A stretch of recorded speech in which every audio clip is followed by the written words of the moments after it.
नमस्कार दोस्तों, मैं डॉक्टर नूर कुशवाहा। मैं चर्चा थोड़ी सी करने वाला हूँ। एक खुशखबरी भी है हमारे जो मित्र तैयारी कर रहे हैं और किसी भी सब्जेक्ट की तैयारी कर रहे हो और शिक्षक बनने की आप तमन्ना रखते हैं, आप शिक्षक बनना चाह रहे हैं, तो राजस्थान से एक बहुत अच्छी खुशखबरी आई है। तो ये आपके साथ शेयर भी कर रहे हैं और कुछ डिटेल भी शेयर करेंगे। तो राजस्थान से जो पीजीटी बायोलॉजी की वैकेंसी है, ध्यान रखिएगा, जो राजस्थान से जो पीजीटी बायोलॉजी की वैकेंसी है, वैसे सब विषयों में आई है। हम अपना जो हमारा चैनल है डॉक्टर नोट्स बायोलॉजी, तो यहाँ बायोलॉजी की चर्चा करेंगे। वैसे सब विषयों की आई है और 25/10/2024 को विज्ञापन हुआ है और ऑनलाइन आप यहाँ आवेदन करना है, कब करना है, कैसे करना है, सारी जानकारी देंगे। विज्ञापन संख्या आप देख रहे हैं, ये आप जो कॉर्नर पे देख रहे हैं, ये विज्ञापन संख्या है। खुशखबरी इसलिए है कि आप लंबे समय से आप तैयारी कर रहे हैं और वैकेंसी ना होने के कारण हमारे जो मित्र हैं वो मायूस हो रहे हैं। और यहाँ राजस्थान में हर स्टेट का स्टूडेंट या हर स्टेट का जो कंपटीटर है, जो कंपटीशन की तैयारी कर रहा है, वह फॉर्म डाल सकता है। और सैलरियां बिल्कुल बहुत अच्छी हैं। जो पीजीटी में तो आप सब जानते हैं 4800 ग्रेड पे चलता है और लगभग जो आपकी फर्स्ट सैलरी होगी, अगर यहाँ के हिसाब से 53% अगर आपको ये देते हैं, तो लगभग 75-78 हजार के लगभग पहली सैलरी आपकी होगी। और एचआरए अब कहाँ, एचआरए पे भी निर्भर करता है कि आप गांव का एचआरए मिल रहा है, यानी रूरल का मिल रहा है, कि तहसील का मिल रहा है, कि मेट्रो सिटी का मिल रहा है। तो एचआरए पे 2-4 हजार का अंतर आता है सैलरी में। कि आप मान लेते हैं मुख्य अजमेर में है, या मान लेते हैं किसी ऐसे क्षेत्र में है जहाँ ग्रामीण अंचल, तो एचआरए का अंतर आता है। तो उस हिसाब से सैलरियां 2-4 हजार का अंतर हो सकता है, 4 हजार का अंतर आता है सैलरी में। तो काफी अच्छी है, बी ग्रेड की नौकरी है। तो आपको हम अब जानकारी देते हैं। हिंदी विषय में कितनी वैकेंसी निकली है, तो 350 टोटल वैकेंसी हिंदी विषय में है। आप विज्ञापन हमारे टेलीग्राम चैनल को आप अगर सब्सक्राइब कर लें, doctor notes biology official group को सब्सक्राइब कर दें, तो ये विज्ञापन आपको मतलब फुल विज्ञापन अवेलेबल रहेगा। ये जो हम आपको विज्ञापन का मूल दिखा रहे हैं, ये मूल कॉपी वहां अवेलेबल है। हिंदी में 350 है और इंग्लिश में जो है वो 325 है। और अगर संस्कृत की बात करते हैं तो 64 वैकेंसी है। राजस्थानी की बात करते हैं, राजस्थानी भाषा की, तो 7 है, पंजाबी की 11 है, उर्दू की 26 है, हिस्ट्री की 90 है। फिर बात करते हैं पॉलिटिकल साइंस की, तो 225 है, जियोग्राफी की 210 है, इकोनॉमिक की 35 है पोस्टें हैं टोटल। और जो सोशियोलॉजी की हैं वो 16 है, होम साइंस की 16 है, केमिस्ट्री की जो पोस्टें हैं वो हमारी 36 पोस्टें केमिस्ट्री की हैं टोटल। फिजिक्स की अगर बात करें तो फिजिक्स में 147 है, मैथ की 153 है, बायोलॉजी की 67 सीटें हैं। ये चूंकि अपनी काम की चीज है, डॉक्टर नोट्स बायोलॉजी के जो मित्र तैयारी कर रहे हैं, डॉक्टर नोट्स बायोलॉजी से जुड़े हैं, कई सारे मित्र आपने देखा कि इससे पहले डॉक्टर नोट्स बायोलॉजी से जुड़े थे और आरपीएससी में या इससे पहले जो वैकेंसी हुई थी, 2 मित्र उसमें सिलेक्ट हुए थे। कॉमर्स में जो वैकेंसी है 340 है, ड्राइंग में जो है 35 है, म्यूजिक में 6 है। हम सारी वैकेंसी बता देंगे। और फिजिकल एजुकेशन में 37 है। और कोच जो ये कोच खो खो, ये कोच वगैरह हैं, खिलाड़ी हैं जो है, उनकी आप वैकेंसी देख लीजिएगा। अब अपने मूल विषय पर आते हैं। मूल विषय पर सारे विषयों को दिया है, आप स्क्रीनशॉट ले लीजिएगा, हम एक एक को पढ़ के नहीं बताएंगे। वहां उसने कुछ विषयों को दिया, जैसे पंजाबी विषय में अनुसूचित जाति हेतु आरक्षित दर्शाए गए 2 पद, अनुसूचित जनजाति हेतु आरक्षित दर्शाए गए कुल 2 पद, पिछड़ा वर्ग आरक्षित दर्शाए गए 4 पद में से 3 पद, एवं अति पिछड़ा वर्ग हेतु आरक्षित दर्शाए गए 2 पदों में से 1 पद वर्ष 2022 की भर्ती के बैकलॉग के हैं। तो वो दिखा रहा है, क्योंकि बैकलॉग की वैकेंसी 2022 में निकली थी और उसको पुनः ओपन किया गया है। तो ये उनका मतलब कहना है कुल मिलाकर, ये आप समझ लीजिएगा। और ये आप पढ़ लीजिएगा, मैं केवल आपको वही चीजें बताऊंगा जो आपकी काम की हैं। अब बायोलॉजी में ये सारे विषयों का दिया है, हम अपने बायोलॉजी में चलेंगे क्रम संख्या 17 पर। बायोलॉजी में क्या होना चाहिए क्या नहीं, सॉरी 17 पर नहीं 16 पर बायोलॉजी दिया है। Post graduate equivalent examination recognised by the UGC. आप एमएससी के सब्जेक्ट्स हो, आप जो एमएससी किया है वो एमएससी या तो जूलॉजी से हो या तो एमएससी आपकी बॉटनी से हो, या जो इसकी ब्रांचेस होती हैं बायोलॉजी की, जैसे कि माइक्रोबायोलॉजी से एमएससी हो, या फिर बायोटेक्नोलॉजी से एमएससी हो, या फिर लाइफ साइंस से एमएससी हो, या बायो साइंस से हो। They have studied botany and zoology graduation level. मगर जो बीएससी है आपका, बीएससी में आपके जो आपने बीएससी किया हो वो जूलॉजी और बॉटनी से बीएससी हो, ध्यान रखना। अब ये नहीं कि तीनों साल हो, वो एक साल केमिस्ट्री भी हो सकती है, फाइनल में जूलॉजी और केमिस्ट्री भी हो सकती है, बॉटनी केमिस्ट्री भी हो सकती है, मगर 2 साल जूलॉजी बॉटनी रहना चाहिए। जो आपको डिग्री मिला है उसमें तीनों विषय होंगे आपके। आप मिलिट्री साइंस लिए हो मगर वो 2 विषय जरूर हो कि जूलॉजी बॉटनी, और जो भी विषय आपने ले रखा है उसका मेंशन हो। तो बीएससी में जूलॉजी बॉटनी होना कंपलसरी है। उसके अलावा अब उसने कहा है diploma in education. Diploma in education या डिग्री इन एजुकेशन का मतलब है आप बीएड भी कंपलसरी है, यानी यहां आपकी एजुकेशन एमएससी और बीएड होनी आवश्यक है। आप एमएससी हो और बीएड हो। एमएससी किस सब्जेक्ट से हो तो आपको उसने बता दिया कि बॉटनी, जूलॉजी, और उसके अलावा microbiology, biotechnology, life science, bio science, इन ब्रांचेस से अगर आप एमएससी हैं और बीएड है तो आप इसको फॉर्म को डाल सकते हैं।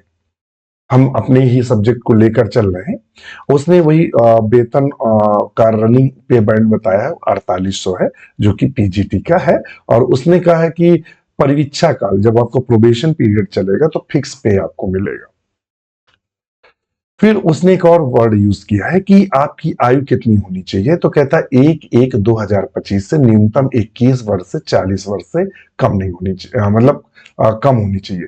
21 वर्ष से अधिक यानी आप 21 वर्ष से ज्यादा हो चुके हो, और 40 वर्ष से ज्यादा ना हुए हो, इसको भी ध्यान में रखेगा। पद क्रम 4 को छोड़कर से सभी आयोग 2022 में विज्ञापित किए गए थे, जिसके तहत आयु की गणना का आधार 2023 रखा गया। चूंकि 22 में वैकेंसी आई थी यही वैकेंसी, और उसमें आयु गणना 2023 रखा गया था। चूंकि ये फिर वैकेंसी का नया रूप आया है, तो वो कह रहा है कि उस समय जिन्होंने फॉर्म डाल रखा है उनको लाभ मिलेगा, तो रखा गया। तत्पश्चात उक्त पदों हेतु कोई विज्ञापन जारी नहीं किया गया, अतः जो अभ्यर्थी दिनांक 1/1/25 को आदि आयु के होते हैं उन्हें नियमों में विहित प्रावधानुसार अधिकतम आयु में 1 वर्ष की छूट मिलेगी। यानी जिन्होंने ये फॉर्म उस समय डाला था उनको 1 वर्ष की छूट मिलेगी, इसका भी इन्होंने दिया है।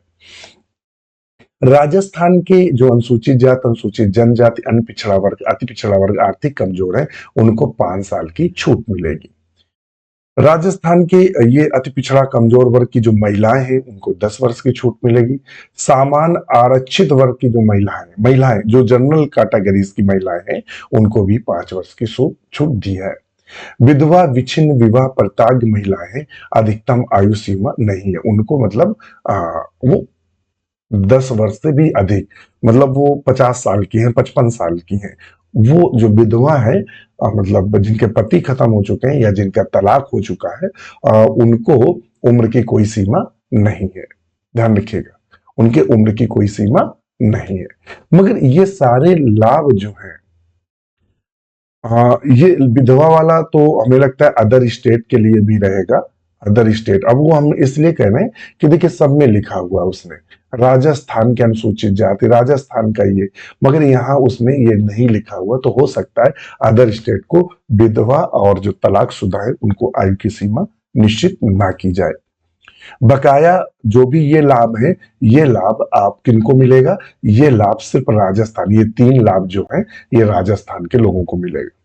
अदर स्टेट वाले जो हैं, अदर स्टेट मान लेते हैं आप, हमारे मित्र उत्तर प्रदेश के हैं, फॉर्म डालना चाह रहे हैं, मध्य प्रदेश के फॉर्म डालना चाह रहे हैं, झारखंड के फॉर्म डालना चाह रहे हैं, वो सब फॉर्म सामान्य वर्ग में डालेंगे, सॉरी यानी सामान्य वर्ग में डालेंगे, जनरल कैटेगरी में डालेंगे। उनको आयु की कोई छूट नहीं मिलेगी और उनको पूरी फीस पे करनी पड़ेगी। अभी हम आपको सीधे वहां ले चलते हैं जहां ये सब दिया है।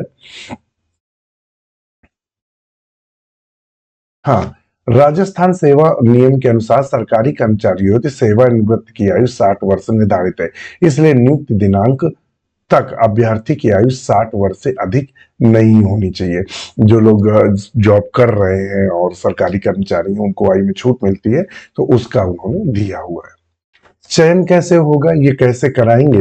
अभ्यर्थी का चयन प्रतियोगी परीक्षा के माध्यम से किया जाएगा, यानी एक आयोग एक परीक्षा आयोजित किया, आवश्यकता पड़ने पर आयोग द्वारा उत्तर पत्रक या उत्तर पुस्तिका के मूल्यांकन में स्केलिंग, मॉडरेशन, नॉर्मलाइजेशन आदि किया जा सकता है।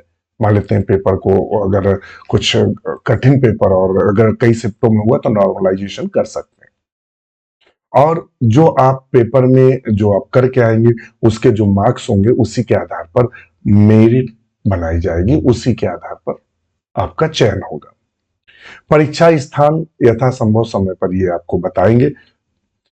परीक्षा योजना, पाठ्यक्रम तो उक्त संबंधित सेवा वो हम आपको आगे बताएंगे। वस्तुनिष्ठ प्रश्न होंगे, यानी ऑब्जेक्टिव क्वेश्चन होंगे जिनको सॉल्व करना है। आवेदन कब से शुरू होंगे?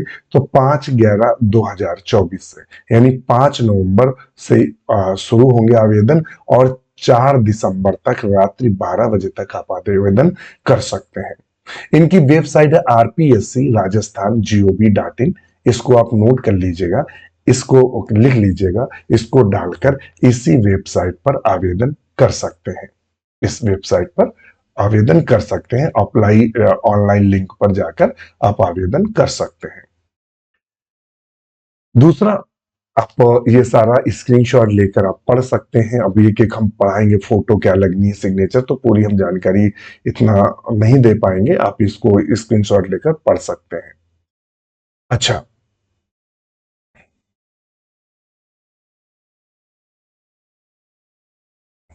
ये है सामान्य, अनारक्षित या पिछड़ा वर्ग क्रीमी लेयर है। अति पिछड़ा वर्ग क्रीमी लेयर जो है, सामान्य पिछड़ा वर्ग क्रीमी लेयर, अति पिछड़ा वर्ग क्रीमी लेयर अभ्यर्थियों को 600 फीस है।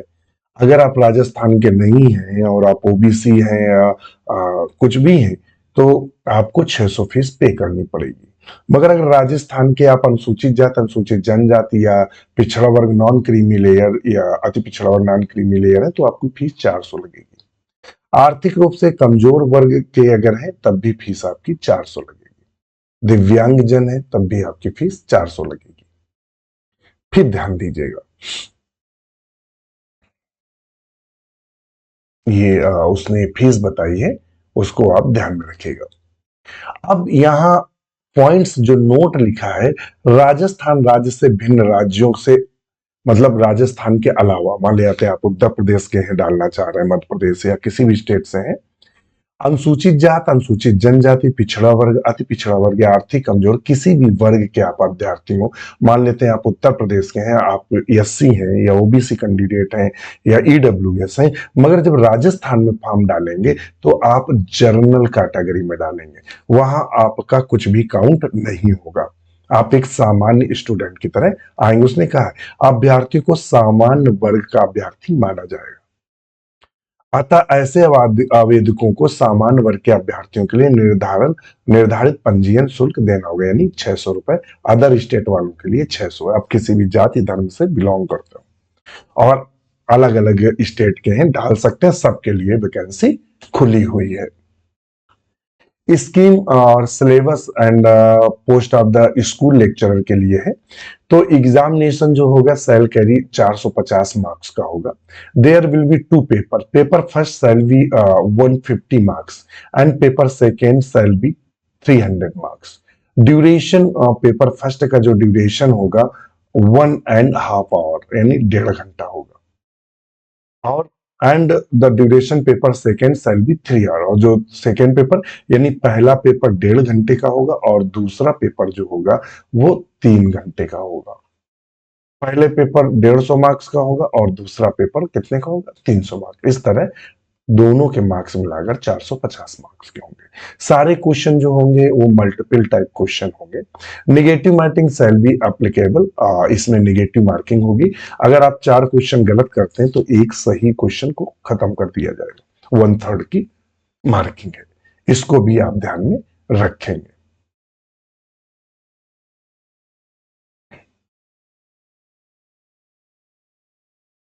और आपको क्वालिफाइंग मार्क्स रखे गए हैं, आपको 40% मार्क्स तो लाना ही है।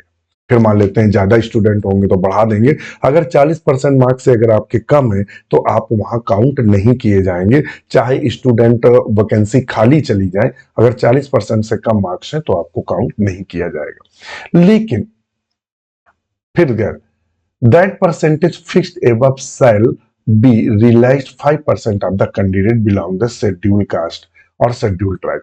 एससी और जो एसटी है उनको 40% की जगह 35% मार्क्स लाना रहेगा, 5% का उनको छूट दिया है।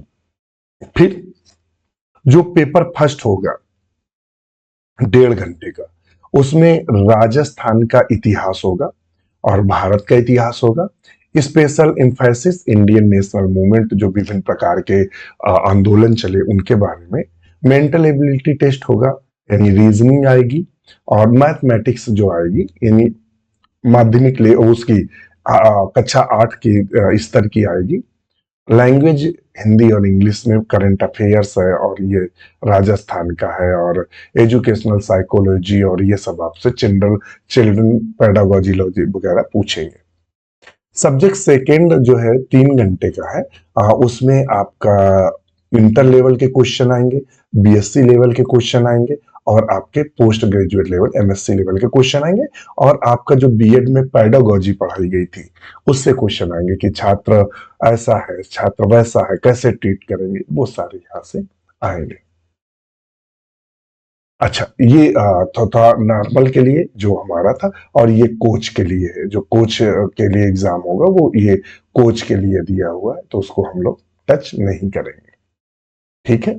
दूसरा, अगर आप स्पोर्ट मैन हैं, आपके पास कोई किसी भी लेवल का सर्टिफिकेट है, अगर पार्टिसिपेशन डिस्ट्रिक्ट लेवल पे किए हैं, जो डिस्ट्रिक्ट लेवल पे कॉलेज प्रतियोगिताएं कराते हैं, तो 4 मार्क्स मिलेंगे। अगर आपने 3rd पोजीशन लाई है तो 8 मार्क्स मिलेंगे। अगर इसी तरह से यदि आप नेशनल लेवल पर खेले और 2nd पोजीशन लाते हैं 36, और अगर विनर है तो 40 मार्क्स आप ये पढ़ सकते हैं। ये सारा आप पढ़ सकते हैं, फिर बहुत कंडीशन हो जाएगी। ये फिजिकल एजुकेशन के लिए है और हमने आपको बता ही दिया है सब कुछ। और ये सारी जानकारी दी है, तो हमने आपको सारी जानकारी बता दी है। और इसका जो सिलेबस है बायोलॉजी का, वो इनकी वेबसाइट पर अवेलेबल होगा। डॉक्टर नोट्स बायोलॉजी में आप कोर्स परचेस कर सकते हैं, ले सकते हैं, और मैं वादा करता हूं आपका एग्जाम क्लियर हो जाएगा अगर आप हमारे साथ मेहनत करते हैं। चलिए, आज के लिए इतना ही। हमने ढेर सारी जानकारी दे दी है, बकाया आप हमारे टेलीग्राम चैनल से जुड़कर और उसकी अधिक जानकारी ले सकते हैं। चलिए, इसी के साथ नमस्कार।